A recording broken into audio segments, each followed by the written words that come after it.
우리 속담에 이런 말이 있습니다. 말 한마디로 뭘 갚는다? 전향빚을 갚는다. 그렇습니다. 말은 참 중요합니다. 오늘 목사님께서 오전 설교 때 그 민수기에 그 백성들이 망하는 이유가 말 때문에 망한다 그랬죠. 말이 상당히 중요합니다. 요즘 인기 있는 직업 중에 하나가 이 말 잘하는 이 직업도 있습니다. 우리가 이 세상을 살아가는 데는 말이 상당히 중요하고 또 필요합니다. 말을 잘해야 합니다.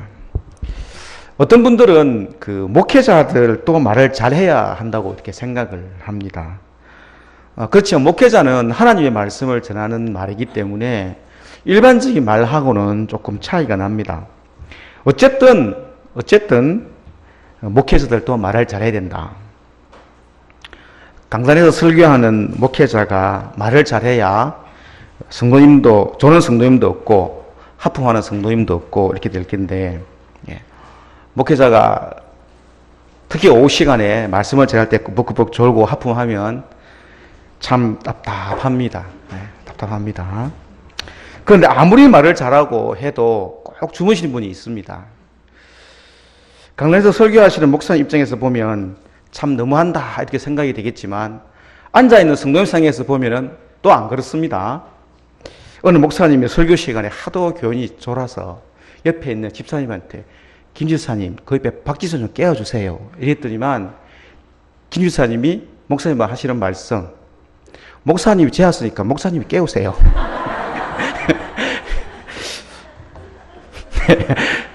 그렇습니다. 설교하는 도중에 졸고 계시는 분이 있으면 누구 책임이 크냐? 목사님 책임이 크냐? 아니면 성도님 책임이 크냐? 목사님 입장에서 보면 성도님이 크다 할 것이고, 졸고 계시는 성도님 입장에서 보면 목사님이 뭐 설교 잘 못하시니까 저런 거 아닙니까? 이렇게 상반된 입장이 나올 수가 있습니다. 그러면 우리 믿는 사람 우리가 말 잘하는 것이 무엇이냐? 사람들을 웃기고 졸리지 않게 하기 위해서 말을 잘해야 되는 것이냐? 그런 건 아닙니다. 우리가 조금만 깊이 생각해 보면 말 잘하는 것은 그런 것이 아니고, 즉 세상 사람들과 다르게 그리스도인에게 있어서 말 잘한다는 것은 이 믿음의 말을 하는 것입니다. 믿음의 말. 불평불만의 말이 아니고 믿음의 말을 잘하는 것이 우리 그리스도인에게 있어서는 말 잘한다 이렇게 표현할 수가 있습니다. 오늘 성경 본문 말씀을 보게 되면 말이 얼마나 중요한가를 잘 나타내주고 있습니다. 우리가 말을 할 때 믿음의 말을 해야 되는가? 아니면 의심의 말을 해야 되는가? 아니면 감사의 말을 하는가? 아니면 원망하고 불평하는 말을 하고 있는지 우리는 우리 자신을 한번 돌아봐야 됩니다. 오늘 말씀을 통해서, 본 말씀을 통해서 우리가 은혜를 나누고자 하는데, 애굽에서 430년 동안 노예 생활을 하는 이스라엘 백성들이 하나님의 은혜로 해방을 얻고 자유의 몸으로 이제 모세를 따라 광야에 나왔습니다. 여러분이 잘 아시는 바와 같이 광야에서 뭘 먹었습니까? 만나를 먹었습니다. 그리고 반석에서 솟아나는 생수, 여기는 생수를 먹었습니다. 생각하면 이 모든 것이 정말 하나님의 은혜입니다. 그 은혜가 얼마나 큰지 모릅니다. 농사 한 번 안 짓고요, 손에 흙 하나 안 묻히고 그저 먹고 잡니다. 아니 전도사님 그 강야에 그거 맞죠? 힘들죠. 그렇지만 일단은 먹는 것 해결됐습니다. 여러분 잘 아시는 것 같이 옷이 헤어지지 않았다 그랬습니다. 그 40년 동안에. 낮에는 구름 기둥, 밤에는 불 기둥. 얼마나 시원하고 얼마나 따뜻합니까? 여러분 만약에 우리가 살아가는 요 상황 가운데 아침마다 하늘에서 만나가 내리고 주위에 쌓인다. 어떻게 하겠습니까? 하나님 안 믿겠습니까? 다 믿겠죠. 이야, 이런 하나님, 기적의 하나님. 그런데요, 안 믿는 분은 그 기적 봐도 안 믿습니다, 여러분. 이스라엘 백성이 맨날 보지 않습니까? 밤에는 불기둥, 낮에는 구름기둥 맨날 봅니다. 매일매일 아침마다 나가면 쌓이는 만나를 봅니다. 그걸 보면서도 조금만 힘들면 입에서 감사의 말이 아니라 불평의 말이 나옵니다. 오늘 말씀을 보니까 만나만 먹고는 못 살겠다는 겁니다. 만나만 먹고. 강야에서 고기를 내놓으라고 백성들이 막 울고 난립니다. 오늘 시간 관계상 제가 읽지 않고 좀 줄었는데 이 앞절에 보면 11장에 보면 13절부터 이제 쭉 나옵니다. 고기를 내놓으라고 이제 막 울고불고 합니다. 모세가 가만히 생각해 보니까 이 기가 찹니다. 아니 여기까지 인도해 내신 하나님의 그 은혜만 생각해도 감사한데 고기 내놓으라고. 모세가 속이 상합니다. 속이 상하니까 모세가 하나님께 나와서 이렇게 말씀합니다. 12절에 보면 하나님, 내가 이 백성을 배했습니까? 내가 이 백성을 낳았습니까? 도대체 나보고 어쩌라고요? 하나님한테 하소연을 하죠. 나보고 어쩌라고요? 고기 내놓으라고 하는데. 이런 모세를 향해서 하나님이 말씀하시죠. 내가 냄새도 시야하기까지 진저리가 나도록 내가 먹게 해줄게. 그것도 하루도 아니고 일주일도 아니고 한 달 동안 내가 먹게 해줄게. 이런 말씀을 하십니다. 이 말씀을 들은 모세가 더 기가 찹니다. 그 기가 찬 모세의 대답이 21절과 22절에 나옵니다. 같이 한번 읽어볼까요? 모세가 이르되 나와 함께 있는 이 백성의 보행자가 60만 명이온데 주의 말씀이 한 달 동안 고기를 주어 먹게 하겠다고 하시오니 그들을 위하여 양떼와 소떼를 잡은 들 조카오며 바다의 모든 고기를 모은 적 조카오리까. 무슨 말씀이냐 하면 하나님 무슨 말씀을 그렇게 하십니까? 아니 인원이 얼만데 양떼면 소떼가 있어도 뭐 할 건데 아니 모세는 도저히 못 믿겠다는 겁니다. 여기는 강야입니다. 하나님 소떼가 있는 것도 아니고 양떼가 있는 것도 아니고 60만이 넘는 이 인원들을 고기를 먹게 하려면 도대체 소가 얼마나 필요합니까? 모세의 생각이 21절과 22절에 정확히 나와 있습니다. 하나님, 제가 만나 정도는 인정합니다. 하나님의 능력을. 그런데 이 일은 좀 힘들겠습니다. 안 되겠는데요? 이런 뜻입니다. 모세는 애굽에서 10가지 기적을 보았습니다. 홍해를 그냥 육지처럼 건넜습니다. 이러한 모세가 지금 하나님의 능력을 제한하고 있습니다. 하나님, 이거는 안 되겠는데요. 반석에서 생수까지 노는 걸 보면서도 이거는 안 되겠는데요. 이때 하나님이 모세한테 책망하시는 말씀이 23절에 나옵니다. 여호와의 손이 짧으냐? 여호와의 손이 짧으냐? 무슨 말씀입니까? 하나님의 능력이 없어졌느냐? 너 그거 못 믿냐?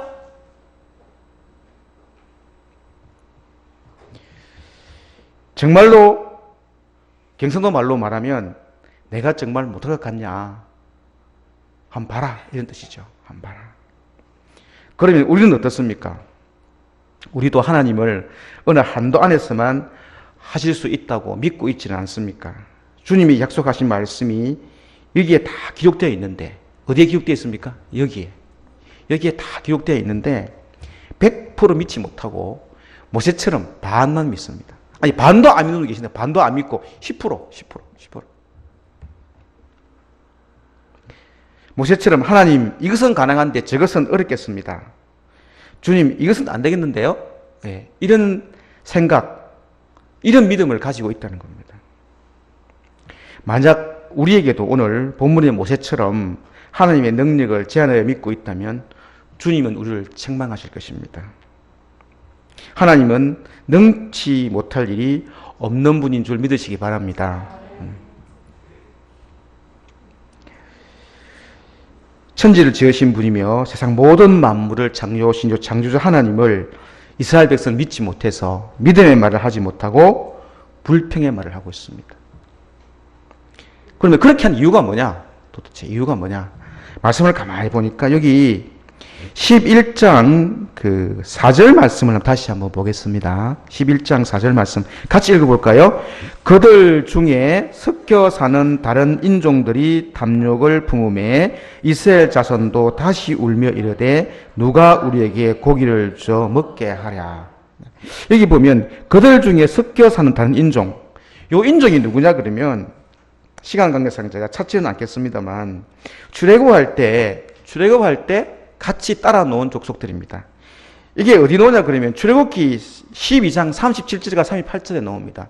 제가 읽어보겠습니다. 이스라엘 자손이 람셋을 떠나서 숫곳에 이르니 유아 외에 봉행하는 장정 60만 가량이요 수많은 잡족과 양과 소와 힘이 많은 가축이 그들과 함께 하였으므로. 그러니까 이스라엘 백성만 빠져나온 것이 아니라 이 잡족들이 같이 빠져나왔습니다. 이들이 출발할 때 이들이 불평불만하고 하나님의 여호와 하나님의 그 능력을 믿지 못하고 믿음의 말을 하지 못하고 불평불만한 이유가 있습니다. 그것은 그들이 출애굽을 할 때 신앙 없는 믿음에서 출발하기 때문에 그렇습니다. 신앙 없는 믿음. 이게 무슨 얘기냐? 신앙 없는 믿음이라는 것은 하나님을 믿는 믿음이 없다는 겁니다. 하나님을 알고는 있는데 지식적으로 하나님을 신뢰하고 믿는 믿음 없는 그러한 상황에서 출애굽을 했다는 겁니다. 가작하니까. 특히 잡족들은 더 그렇죠. 그러니까 잡족들의 생각에는 어떻게 되냐 그러면 아하 보니까 이스라엘 백성들이 출애굽을 하는데 지금 나도 종사를 하고 있는데 따라가면은 일단은 종에서 해방되겠다. 같이 가야지 하고 따라 놓은 겁니다. 그냥. 제가 오늘 새벽 예배 시간에 잠깐 말씀을 드렸습니다만 중요한 것은 예수님을 지식적으로 아는 정보가 아니라 예수님에 대한 올바른 인식과 믿음이라고 제가 말씀을 드렸습니다. 지식적으로 알아야 되는 게 아니고 예수님을 올바른 인식, 예수님이 어떤 분인지 그런 인식이 있는 다음에 우리가 믿음이 생깁니다. 그래서 신앙 없는 믿음에서 출발했다는 것은 하나님에 대한 올바른 인식과 믿음에서 출발한 것이 아니라 여호와 하나님에 대한 지식적으로 아는 정보 정도를 가지고 출애굽을 했다는 겁니다. 그러니까 어려움이 나오니까 불평하고 불만하고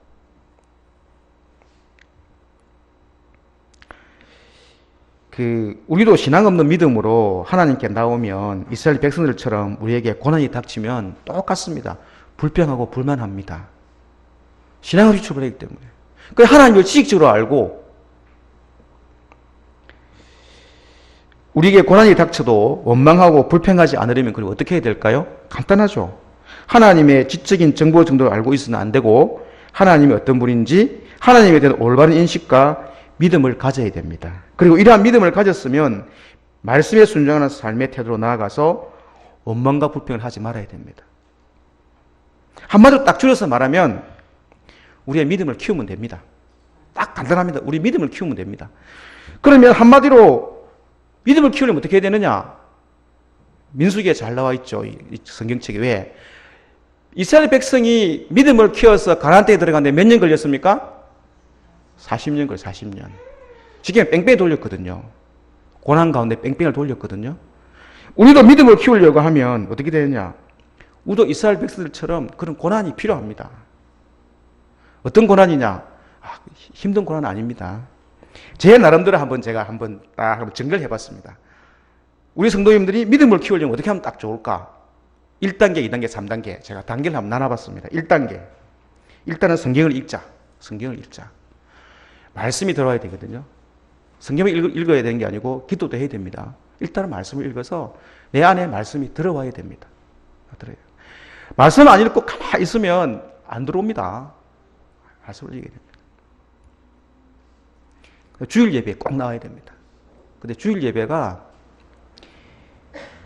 오전에 드리는 목사님 설교하는 주일 예배는 쉽게 말씀드리면 말씀을 읽은 데서 조금 더 말씀을 잘하도록 할 수 있는 물 정도, 한 종지 물 정도 주는 정도의 말씀입니다. 쉽게 말씀드리면 우리가 씨앗을 심은 말씀이 잘 지고 하면 물도 주고 그럼 주고 파헤쳐야 되는데 너무 많이 파헤치고 물 한 번에 많이 주면 쌍도닥이 이제 죽어버립니다. 그래서 주일날 설교 말씀은 그 씨앗이 자랄 수 있는 정도의 물만 살짝 줍니다. 그리고 약간 잎이 나면 조금 더 줍니다. 왜 그러느냐? 신앙의 성숙도가 다르기 때문에, 수준이 다르기 때문에 큰 양동이 물 갖다 부으면은 어떻게 됩니까? 부러지고, 잎 잘라지고. 그러니까 성도님들로 말씀드리면 시험 들어가지고 교회 안 옵니다. 그러니까 주일 예배는요, 목사님께서 이렇게 아주 순하게 살짝 그런 말씀만 드립니다. 그러면 이 믿음이 자라기는 자라는데 일정 수밖에 못 자랍니다. 왜? 물을 그릇밖에 못 주니까. 거기서 왔다 갔다 합니다. 그게 1단계거든, 1단계. 주일 예배, 오전 주일 예배만 설교 들어갖고는 신앙이 그 이상 안 자랍니다, 그 이상. 딱 그거 머무르 있거든요. 딱 자라가지고. 그러면 그러면 어떻게 되느냐? 수요 예배 성경 공부를 해야 됩니다. 목사님께서 주일날 딱 해가 요만큼 자라게 하는 걸 갖다가 이제 그다음부터는 물로 좀 시험하게 붙거든요. 수요 예배는 조금 다릅니다. 같은 주제, 같은 말씀을 가지고도 이 난이도가 다릅니다. 쉽게 말하면 공부를 하게 되면 난이도가 다릅니다. 이제 이때부터는. 그래서 성경 공부를 하게 되면 말씀의 세기가 좀 달라지죠. 좀 달라집니다. 그러면 물을 부어도 이제는 한 컵을 붓는 게 아니라 한 대접씩 붓습니다. 그러면 그때는 한 대접 부으면 시원하다 하고 쑥쑥 들어가십니다. 이게 들어가십니다. 그래서 수요 성경 공부가 상당히 중요합니다. 상당히 중요합니다. 말씀이 들어간 그 말씀을 하나하나 놓고 생활에 적용할 것, 우리가 다루는 시험들, 여러 가지 부분들을 다 이렇게 버무려 가지고 의미 주거든요. 수요 성경 공부 1년만 해보십시오. 1년만 다녀보십시오. 빠지지 말고. 자기도 모르게 믿음이 이만큼 자라 있습니다. 사실 우리 구랑교 성도님들 너무 감사한 게 1년, 2년, 3년 다 다니지 않습니까? 너무 감사합니다. 예전 그때의 믿음하고 지금 믿음하고 천지 차이입니다. 여러분 아시지 않습니까? 믿음이 자라있다니까요. 그 다음 단계는 무슨 단계일까요? 새벽기도 나와야죠. 새벽기도. 새벽기도 놓으면 거기에 들어오는 말씀은 이제 어떻게 했냐? 한 다이로 갖다 붓으면 다이로 그냥. 거리 부어도 안 부서집니다. 그냥 다 빨아당깁니다. 시원하게. 시원하게 빨아당깁니다. 그러니까 단계가 있습니다. 단계가. 그런데 매일 주일 예배만 놓으면요, 이 신앙이 수업되어 있습니다. 수업되어 있습니다. 안 자랍니다. 수요 성경 공부가 가장 중요합니다. 꼭 넣으셔야 됩니다. 그래서 공부하셔야 됩니다. 안 그러면 여러분 신앙 안 자랍니다. 제가 일전에 새벽 기도 시간에 제가 헌금 궤 앞에 예수님이 앉아서 가부가 두입 헌금하는 걸 갖다 놓고 제가 설교를 드린 적이 있습니다. 그러면서 제가 외하던 내용이 하나 있습니다. 그건 오신 분은 다 아실 것입니다. 영락교회 한경직 목사님의 이야기입니다. 한번 들어보십시오. 한경직 목사님이, 제가 이 말씀을 드리는 이유가 있습니다. 한경직 목사님이 1950년도에 건축을 개축하기 위해서 이제 기공식 예배를 드리게 됩니다. 11시 예배를 마치고 광고 시간 이런 광고를 합니다. 한경직 목사님께서 다음 주 11시 예배는 기공식 예배로 드립니다. 그런데 기공식 예배에 참여할 분은 이러한 자격을 가져야만이 참여가 가능합니다. 그 자격 조건은 이렇습니다. 열흘치 먹을 양식을 제어해 두고 모든 재산을 성전 건축에 드릴 수 있겠다고 각오하는 사람, 드린다는 게 아닙니다. 드릴 수 있다고 각오하는 사람만 기공식 예배에 참여할 수가 있습니다. 라고 광고를 했습니다.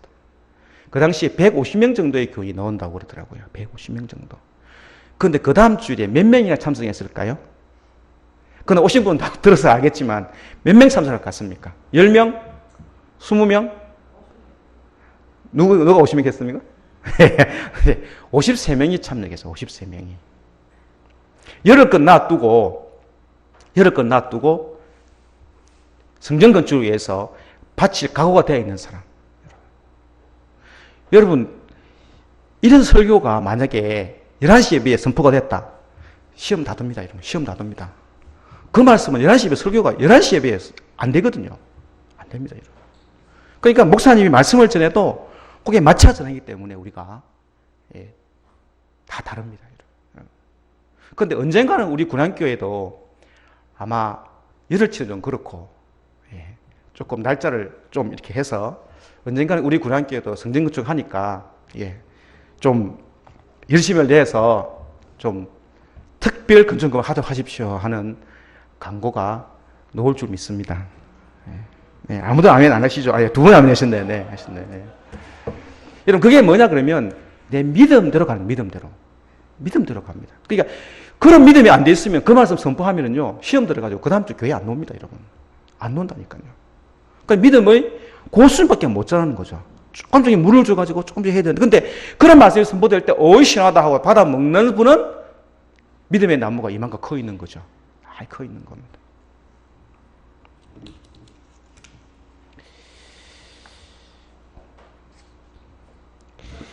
우리가 우리 인생의 내용은 오늘 아침에 제가 말씀드린 새벽 기도 시간에 말씀드린 내용입니다만, 우리 인생의 내용과 방향, 내가 살아가는 내 인생의 방향과 내용은 하나님의 말씀에 대한 하나님에 대한 말씀에 대한 반응으로 결정된다고 제가 말씀드렸습니다. 하나님이 말씀하시는 말씀에 대한 반응, 어떻게 반응하느냐? 어떤 분은 순종으로 반응하고 어떤 분은 불순종으로 반응을 합니다. 믿음으로 반응하느냐? 안 그러면 불순종으로 반응하느냐? 믿음으로 반응하면 복 받는 거고, 불순종으로 반응하면 복 못 받습니다. 그러면서 본문에 대한 내용을 제가 새벽 예배 때 말씀을 드렸는데, 나만 장군 예를 제가 들었습니다. 나만 장군이 엘리사가 요단강물에 가서 7번 씻으라 했을 때 이랬죠. 강이 없어서 말씀의 반응이 불순종이었습니다. 강이 없어서 내가 바로 반응 나옵니다. 가자 이랬죠. 근데 옆에서 종이, 장군님, 그건 뭐 힘든 일이라고 그렇습니까? 씻으면 되는데 어디 돈을 내라 합니까? 어디 뭐 그거 하라 합니까? 아니 홀딱 벗고 들어가서 모욕하라 하는데 그게 뭐 어렵습니까? 듣고 보면 맞거든요. 여러분, 믿음은요 단순합니다. 여러분, 순종은 단순합니다. 머리 굴리고 하다 보면 순종 못합니다. 여러분, 단순합니다. 그냥 홀딱 벗고 들어가서 씻었거든요. 병 나았습니다. 여러분, 말씀에 대한 반응, 순종이냐 불순종이냐 간단합니다. 여러분, 간단합니다. 머리 굴리면 안 됩니다. 여러분, 머리 굴리는 순간 불순종으로 갈 확률이 99%입니다. 왜 알까요? 제가 그렇게 해봤거든요. 그래서 제가 압니다. 머리 굴리는 순간 99% 불순종입니다. 제가 이 일을 해야 되나 말아야 되나 고민을 하다가 해야 되겠습니다. 자, 헌금에 대한 이야기입니다. 헌금 이야기 나왔으니까. 제가 한 7년 전에 어느 목사님의 간증을 제가 들었습니다. 제가 그 간증을 들으면서 제가 속으로 많이 울었습니다. 한 번씩 제가 그 간증을 생각하면서 제가 많이 웁니다. 감동을 받아서. 어떤 내용이냐 그러면 포항의 어느 교회 이야기입니다. 그 당시에 한 400~500명이 모이는 교회였다고 합니다. 그 목사님이 그 당시에 간증을 하실 때. 추수감사절 날에 있었던 이야기라고 합니다. 추수감사절 날 추수감사 예배를 드리고 점심때 목사님이 당회실에 있는데 헌금 개수하는 안수지사님이 뛰어 들어오더랍니다. 확 입서 목사님 큰일 났습니다 이러는 겁니다. 목사님이 무슨 큰일? 그러니까, 아니 목사님 이럴 수가 있습니까? 이러는 거죠. 입에 거풀 물고 왜? 이랬더니 아니 수석 장로님 모 장로님이 추수감사상을 만원을 했습니다. 이러는 만원을 했습니다. 이럴 수가 있습니까? 봉투를 흔들고. 이럴 수가 있습니까? 수석 장로님이 추수감사한금을 만원 했다는 겁니다. 만원. 목사님이 그 자리에서 그 안수지사님 뺨을 갖다 그것도 날렸답니다. 그냥. 그 자리에서 그대로. 그러니까 안수지사님이 목사님 왜 이랬습니까? 왜 이랬습니까?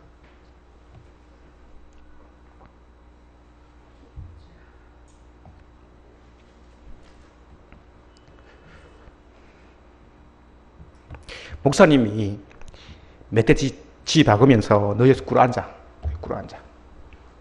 목사님 제가 뭘 잘못했는데요? 무조건 꿇어앉아. 맥스를 제가 꿇어앉았답니다. 그리고 목사님이 그 알 수 있으면 이렇게 얘기했다 합니다.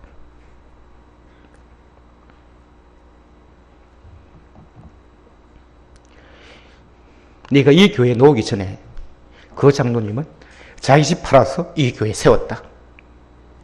근데 지금 IMF가 와가지고 부도가 나서 그 많으니 그 장로님의 전체가일 수도 있다.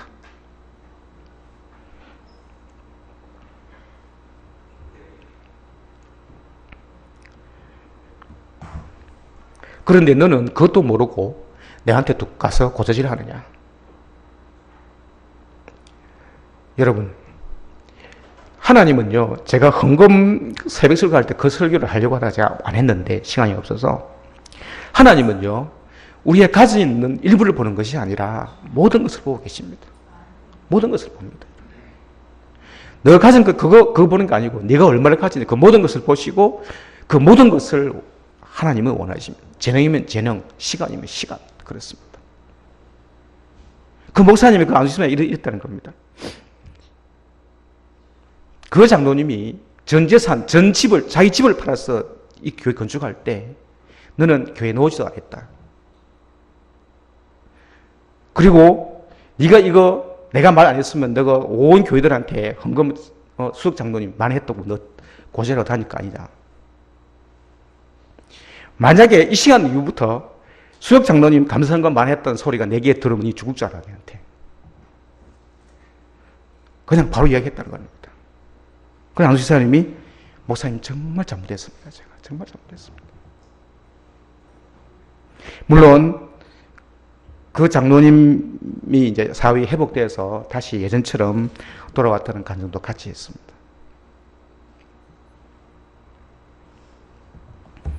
여러분, 하나님은요, 우리의 믿음을 보십니다. 우리의 믿음을 보십니다. 아까 한경직 목사님의 그 53명이 나왔는데, 그분이 그 53명, 물론 다른 분 무조건 다 했겠죠. 그 53명을 30년 뒤에 목사님이 어떻게 살고 있나 조사를 해봤다고 합니다. 조사를 해봤다고 합니다. 조사를 해보니까 300대 그룹에 들어있다면 300대 재벌 안에 그 53명이 다. 저는 이 이야기를 하면서 만약에 하나님이 너도 열을 묶고 내놓고 내봐라 얘기하면 저는 열을 묶고는 못 내놓습니다. 솔직히. 근데 한 달, 2달 정도는 내 가난 값을. 왜? 한 달 지원하면 봉급 나오거든요. 그거 살면 됩니다. 무슨 얘기냐 그러면요. 그게 믿음이거든요. 하나님 알아서 하십시오. 한 달 다 내놓고 한 달쯤 묶고 다 내놓고 내 몸 뭐 교회에서 뭐 당에서 뭐 쌀에다 한 가닥 주든지 안 주겠습니까? 예를 들어서 여러분 그렇게 내놓으면 그냥 있을까요? 밥 못 먹으면? 그냥 안 있습니다, 여러분. 머리를 굴리면요 답을 못 내는데 머리 안 굴리면요 답 나옵니다, 여러분. 믿음은 그런 겁니다, 여러분.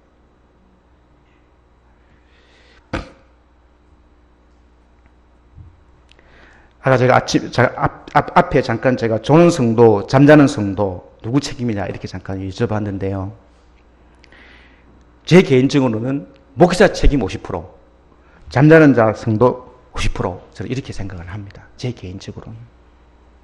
그러므로 목회자 설교는 정말 중요합니다.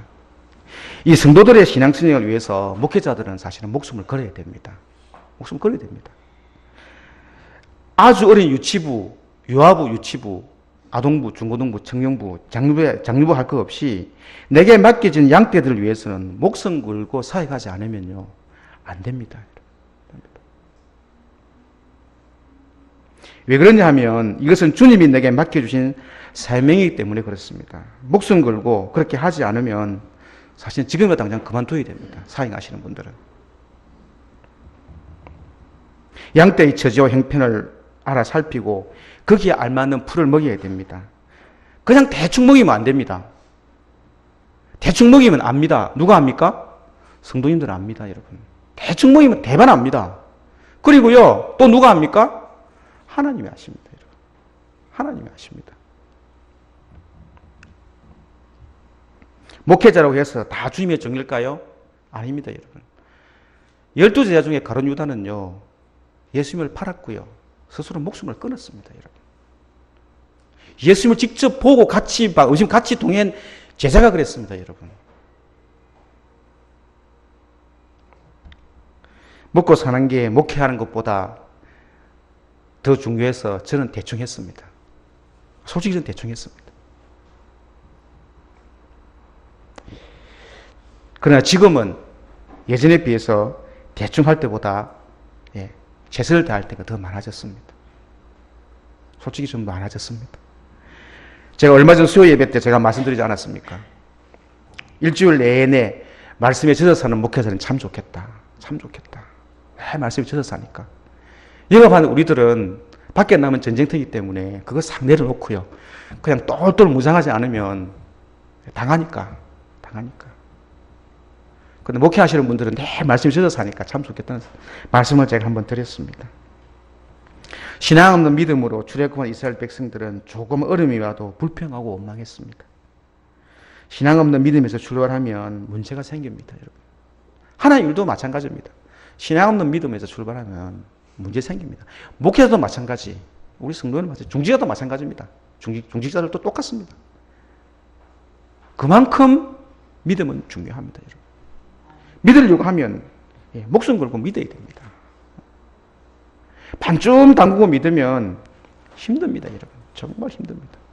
차라리 안 믿는 게 낫습니다, 여러분. 안 믿는 게 낫습니다. 시간이 너무 가서 그냥 말씀을 정리하겠습니다. 따지고 보면 이스라엘 백성은 광야 생활에서 솔직히 부족한 게 없습니다. 부족한 게 없습니다. 먹을 거 나왔고요. 물 나왔고요. 옆에 낮에는 구름, 밤에는 불기둥 다 있었습니다, 여러분. 옷도 헤어지지 않았습니다. 광야에서 최상의 혜택을 누리고 살았습니다. 우리 또한 지금까지 살아온 날들을 생각하면 하나님의 은혜로 우리는 여기까지 온 줄 믿습니다. 때로는 바위도 넘고 뜨거운 바람에 고난도 당하고 추위에 시달리기도 했고 가시에 질리기도 했지만 오늘 우리는 여기까지 와 있습니다. 하나님이 적당한 은혜로 우리를 인도하셨습니다. 여러분, 여기까지 살아오시면서 불평이 왜 없겠습니까? 불평이 있습니다, 여러분. 그렇지만 지금 이 시간 이후부터라도 여러분 불평하지 마십시오. 저는 요번에 우리 담임 목사님 몸이 아프셔가지고 입원하고 일어나는 과정에 있어서 제가 참 은혜를 많이 받았습니다. 우리 성도님들께. 왜냐? 목사님 안 계시면요, 예배 많이 빠지고요. 많이 비우거든요. 근데 더 많이 놓으셔서 기도하시고 예배 드리고 하는 거 보면서 제가 은혜를 많이 받았습니다. 제가 여쭤보겠습니다. 목사님이 그리 몸이 아프시면 경상도 말로 누가 제일 마음이 되냐? 목사님일까요? 사모님일까요? 예? 목사님이자. 목사님 몸이 아프시다. 사모님이 마음이 될까요? 담임 목사님 마음이 될까요? 저는 사모님이 마음이 더 되다고 생각되어집니다. 저는. 사모님이 훨씬 마음이 됩니다. 훨씬 더 됩니다, 여러분. 여러분 잘 살피셔야 됩니다. 말 한마디, 행동 하나도 다 잘 살피셔서 우리가 조심해야 됩니다, 여러분. 시험에 들지 않도록 우리는 말 조심, 행동 조심 해야 됩니다. 불평이 있으면 원망하지 말고 우리는 문제를 안고 하나님 앞에 나와 기도해야 됩니다. 오늘 말씀 제목처럼 불평불만의 말을 하지 마시고 믿음의 말을 하시기 바랍니다. 문제를 푸는 방법이 불평불만이 아니라 믿음의 말로 선하게 문제를 푸시기 바랍니다. 이렇게 할 때 하나님은 축복으로 응답해 주실 줄 믿습니다. 이 아름다운 계절에 이러한 주님의 은혜를 깨달아 더욱더 축복받는 인생으로 오늘을 살아가는 저와 여러분이 되시기를 주님의 이름으로 축원드립니다. 기도드리겠습니다. 하나님 아버지, 은혜를 감사합니다. 출애굽한 백성들의 힘든 광야 생활을 바라보면서 어쩌면 우리의 인생 여정도 이와 같은 것 같습니다. 어려운 여건과 환경 가운데서 주님을 원망하지 않고 지금까지 인도하여 주신 주님의 은혜에 감사하는 믿음의 말을 할 수 있는 저희들이 될 수 있도록 주님 인도하여 주시옵소서. 우리에게 문제가 있으면 주님 앞에 나와 기도하며 주님의 때에 주님의 방법으로 선하게 풀어주실 때까지 인내하며 기다리는 믿음 또한 허락하여 주시옵소서. 믿음의 말을 할 때에 믿음의 말을 한 갈렙과 여호수아만이 가나안 땅에 들어갔듯이 어떤 환경에 처하든지 불평불만하지 말고 주님께 믿음의 말, 감사의 말을 함으로 주님께 축복받는 인생 되게 하여 주시옵소서. 예수님의 이름으로 기도드립니다. 아멘.